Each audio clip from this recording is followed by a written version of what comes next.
Hey everyone! So Wizards of the Coast released a new Unearthed Arcana, so I'm going to review it. The link to this document will be in the description if you want to see it. It's playtest material, so they're looking for feedback before they make this a real thing. I already reviewed the Barbarian, so now I'm going to do the Monk archetype, Way of the Astral Self. If this video is too long, my opinion is that this class doesn't do enough in the early game, and then is absurd in the late game. Given the flavor of the Astral Self, there's a lot more options they could have gone with this idea than the JoJo reference that this class really is. Ignore the anime, and think about how an Astral Self would work in the world of D&D. Unlike the other archetype, this won't break anything if it goes to print as is, but it will be a lot of wasted potential. After I talk about the flavor of the class, I will go through each ability level by level to give you the sense of why things break later on, but aren't broken early on. So, without further ado, let's talk about the flavor. Outside of the JoJo reference. Monks of the Astral Self have an internal struggle with their Kai. Their energy is their true form, trying to break from their limited body for their impulses. They could be a force of good or destruction, with some trying to temper their nature, while others embrace their impulses. Reading this, I'm convinced that they considered having this be a barbarian archetype. Having another self that they're struggling with and has a greater capacity sounds perfect for a rage ability. You know, it would actually be pretty cool if they split this into two archetypes, depending on whether they temper their nature or embrace it. If we plan to continue with the references, barbarians can take the place of the aggressive combat stands, while monks can take the place of the more tricky or creative stands. It's some interesting speculation, but let's get back on topic for now. The Astral Self looks different depending on the mind of the person who manifests it, being anything from a humanoid knight to a golden modron. And yes, both of these examples that they give are references. I do like the lore of this archetype, but the lore gives the idea that the mechanics and abilities can change drastically from one astral monk to another. But as we get into abilities, you'll find that this really isn't the case. They really need to just drop the references and consider what this really means. What does it mean to have an astral self? So, onto abilities. Starting with 3rd level, you gain Arms of the Astral Self. You spend 2 Kai points as a bonus action, and for 10 minutes, you get special monk weapons. These weapons have a reach of 10 feet, deal either radiant or necrotic damage, and can use your Wisdom modifier for attack and damage rolls. Finally, you can make 1 attack as a bonus action with these arms instead of your own.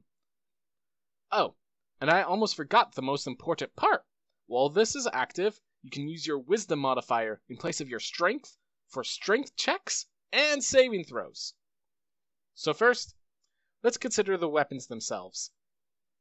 By 3rd level, there's very little difference between your Wisdom and Dexterity modifier. And if there is, you've probably had quite some trouble for the last 2 levels. Not only do these weapons not do too much extra damage, but they actually prevent you from using Flurry of Blows, since it consumes so much ki and gives you a different bonus action to use instead. I get that the bonus action eventually becomes better than Flurry of Blows, but we're looking at level 3 for now. This means you really only see 2 effects, the Reach weapon and the Strength replacement. A lot of people are excited about the fact that it's a Reach weapon, since it kind of acts as a free disengage for every attack you make.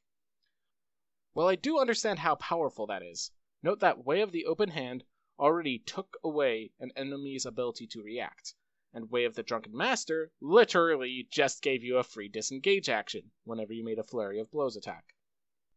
Well, yes, this ability lasts for 10 minutes instead of 1 round.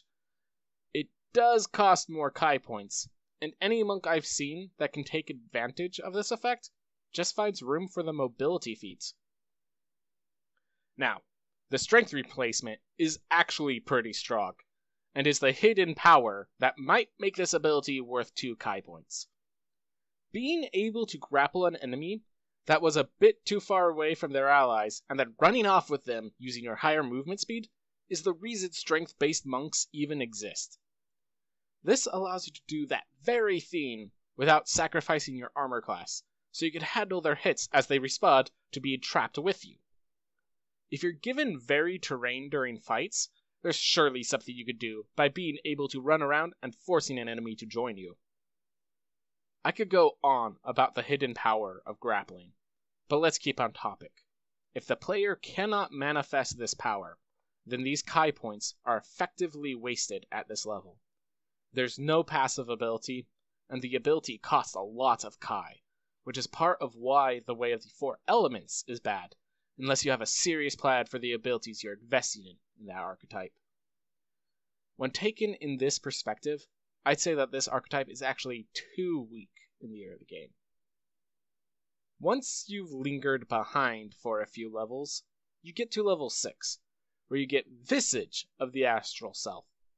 By spending 1 Kai point as a bonus action, you get advantage on Insight and Intimidation checks, and you can see through magical darkness up to 120 feet for the next 10 minutes. Also, you can do this at the same time you create your astral arms, for a total of 3 Kai points. This is actually a really strong utility effect. If you're interrogating someone, use this and you'll basically see through all their lies and even intimidate them into telling the truth. If magical darkness appears in a fight, or you're just human and need dark vision, this can allow you to see easy. I do like that they have more utility, but once you remove this from the reference, it really doesn't make much sense for the archetype to get this. I could see how an astral face could be intimidating, and would have greater vision, but why is it insightful? It's a force of your psyche. It doesn't draw anything from their psyche. We have to keep this in the world of D&D, and the lore they created, instead of the anime's lore. Now, you may think that this means the monk didn't get any new combat options, but they actually got a major option back at 5th level. While all monks get Stunning Strike at 5th level, this is the first time that we got an archetype that focuses on wisdom while still making weapon attacks. With this, it will be a lot harder for your opponents to resist your Stunning Strikes than it would be for other monks. Unfortunately, most of your Kai points will be spent giving yourself astral arms, but I do believe the buff because of this is enough to make this archetype a bit closer to where it should be than where it was at 3rd level. Now, we get to 11th level, where all I've been saying about this archetype being a bit weak goes out the window. First off, the bonus action to attack with your astral arms now gives an additional attack, meaning the arms now give you a free flurry of blows. But that's not all. You also get Awakening of the Astral Self, which says if you have both the arms and the face active, which you could do with a single bonus action, you can now also deflect all elemental damage types and force damage in the same way that you can deflect missiles. Also, you deal an extra D8 of damage every round. Also, you can whisper to someone 30 feet from you, or just blast your voice 600 feet from you. Bit of a cool utility, but that's not why you're doing this. So, to just focus on combat abilities, you now deal an average of 15 additional damage per round, and prevent an average of 20 damage per round from attacks that don't come from an enemy's melee strike. Also, you mastered Wisdom over Dexterity, so the saving throw for any stunning strikes you make will be the same for full casters at your level. Using this ability only costs 3 of your 11 Kai points, meaning you can do this 3 times if you wanted to, and still have 2 Kai points to spare. And yes, you'll probably get your Kai back before needing to summon your arms 3 times, which means more stuns. Also, if you don't need the energy deflection or additional utility, you can just save 1 Kai point and just grab the arms. Suddenly, you go from a bit weak to very powerful, perhaps too powerful.